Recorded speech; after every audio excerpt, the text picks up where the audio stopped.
जय श्रीमन नारायण। राधे राधे। प्रिय भक्तों, आप सभी को कार्तिक मास के पावन पर्व की हार्दिक शुभकामनाएं।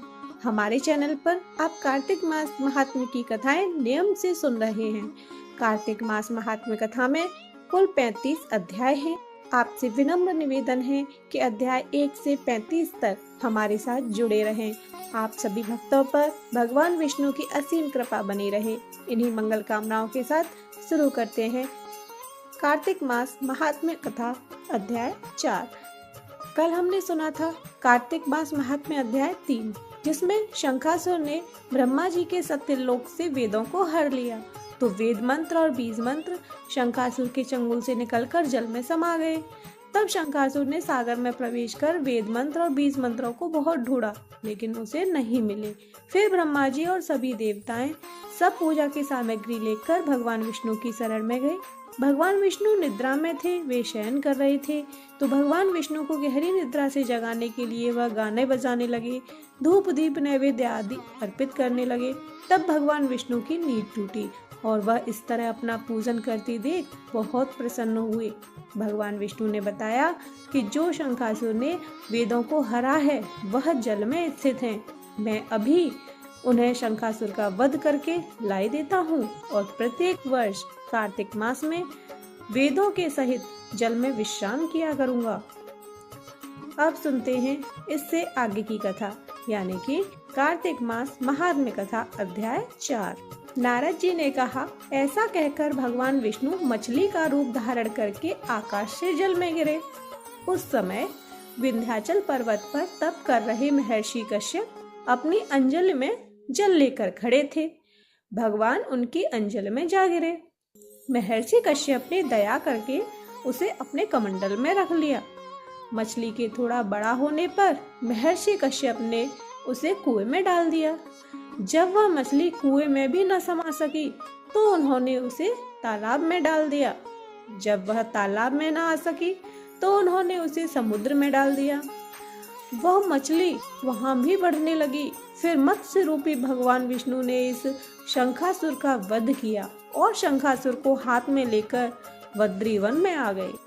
वहां उन्होंने संपूर्ण ऋषियों को बुलाकर इस प्रकार आदेश दिया, मुनीश्वरों, तुम जल के भीतर बिखरे हुए वेद मंत्रों की खोज करो और जितनी जल्दी हो सके उन्हें सागर के जल से बाहर निकाल लाओ। तब तक मैं देवताओं के साथ प्रयाग में ठहरता हूँ। तब उन तपोबल संपन्न महर्षियों ने यज्ञ और बीजों सहित संपूर्ण वेद मंत्रों का उद्धार किया। उनमें से जितने मंत्र जिस ऋषि ने उपलब्ध किए, वही उन बीज मंत्रों का उस दिन से ऋषि माना जाने लगा। तदनंतर सब ऋषि एकत्र होकर प्रयाग में गए। वहां उन्होंने ब्रह्मा जी सहित भगवान विष्णु को उपलब्ध हुए सभी वेद मंत्र समर्पित कर दिए। सब वेदों को पाकर ब्रह्मा जी बहुत प्रसन्न हुए। उन्होंने देवताओं और ऋषियों के साथ प्रयाग में अश्वमेध यज्ञ किया। यज्ञ समाप्त होने पर सब देवताओं ने भगवान से निवेदन किया, देवाधिदेव जगन्नाथ, इस स्थान पर ब्रह्मा जी ने खोए हुए वेदों को पुनः प्राप्त किया है और हमने भी यहाँ आपके प्रसाद से यज्ञ भाग पाए हैं। अतः यह स्थान पृथ्वी पर सबसे श्रेष्ठ पुण्य की वृद्धि करने वाला एवं भोग तथा मोक्ष प्रदान करने वाला हो। साथ ही यह समय भी महापुण्यमय और ब्रह्मघाती आदि महापापियों की भी शुद्धि करने वाला हो तथा तय स्थान पर यहाँ दिए हुए दान को अक्षय बना देने वाला भी हो। यह वर दीजिए। भगवान विष्णु बोले, देवताओं, तुमने जो कुछ कहा है वह मुझे स्वीकार है। तुम्हारी इच्छा पूर्ण हो। आज से यह स्थान ब्रह्म क्षेत्र के नाम से प्रसिद्ध होगा। सूर्यवंश में उत्पन्न राजा भागीरथ यहाँ गंगा को लेके आएंगे और वह यहाँ सूर्य कन्या यमुना से मिलेगी। ब्रह्मा जी और तुम सब देवता मेरे साथ यहाँ निवास करो। आज से यह तीर्थराज के नाम से विख्यात होगा। तीर्थराज के दर्शन से तत्काल सब पाप नष्ट हो जाएंगे। जब सूर्य मकर राशि में स्थित होंगे उस समय यहाँ स्नान करने वाले मनुष्यों के सब पापों का यह तीर्थ नाश करेगा। यह काल भी मनुष्यों के लिए सदा महान पुण्य फल देने वाला होगा। माघ में सूर्य के मकर राशि में स्थित होने पर यहाँ स्नान करने से सालोक के आदि फल प्राप्त होंगे। देवाधिदेव भगवान विष्णु देवताओं से ऐसा कहकर ब्रह्मा जी के साथ वहीं अंतर्ध्यान हो गए। तत्पश्चात इंद्रादि देवता भी अपने अंश से प्रयाग में रहते हुए वहां से अंतर्ध्यान हो गए। जो मनुष्य कार्तिक में तुलसी जी के जड़ के समीप श्री हरि का पूजन करता है, वह इस लोक में संपूर्ण भोगों का उपभोग करके अंत में वैकुंठ धाम को जाता है।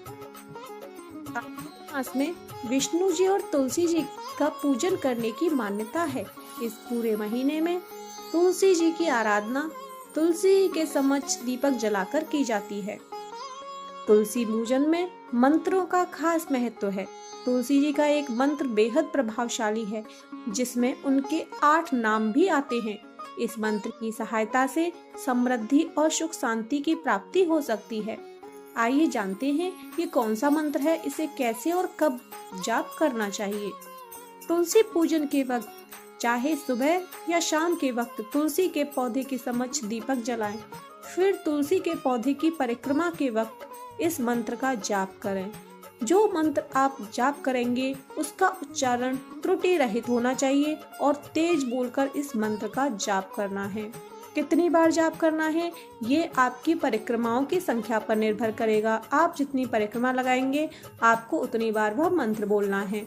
मंत्र है वृंदावनी विश्व पूजिता विश्व पावनी पुष्प सारा नंदनीय तुलसी कृष्ण जीवनी एत भामाष्टक चैव स्तोत्रम नामार्थ संयुतम यह पठेत ताम च संपूज्य सहस्रमेघ फलम लभेता।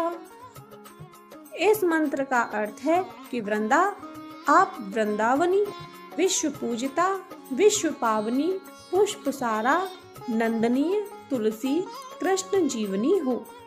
आपको मेरा नमस्कार है। श्री तुलसी के पूजन के समय जो इन 8 नामों का पाठ करता है वह अश्वमेघ यज्ञ के फल को प्राप्त करता है। तुलसी मंत्र के बाद तुलसी जी की आरती होती है। तुलसी महारानी नमो नमो हरि की पटरानी नमो नमो तुलसी महारानी नमो नमो हरि की पटरानी नमो नमो धन तुलसी पूरन तप कीनो धन तुलसी पूरन तप कीनो शालिग्राम बनी पटरानी नमो नमो तुलसी महारानी नमो नमो हरि की पटरानी नमो नमो। जके पत्र मंजरी कोमल जके पत्र मंजरी कोमल श्रीपति कमल चरण लपटानी नमो नमो तुलसी महारानी नमो नमो हरि की पटरानी नमो नमो। धूप दीप नैवेद्य आरती धूप दीप नैवेद्य आरती पुष्पन की वर्षा वर्षानी नमो नमो तुलसी महारानी नमो नमो हरि की पटरानी नमो नमो। 56 भोग 3600 व्यंजन 56 भोग 3600 व्यंजन बिन तुलसी हरि एक न मानी नमो नमो तुलसी महारानी नमो नमो हरि की पटरानी नमो नमो। सभी सखी मैया तेरो यश गावे सभी सखी मैया तेरो यश गावे भक्ति दान दी जय महारानी नमो नमो तुलसी महारानी नमो नमो हरि की पटरानी नमो नमो नमो नमो तुलसी महारानी नमो नमो तुलसी महारानी तुलसी महारानी नमो नमो हरि की पटरानी नमो नमो। बोलो तुलसी माता की जय। बोलिए विष्णु भगवान की जय।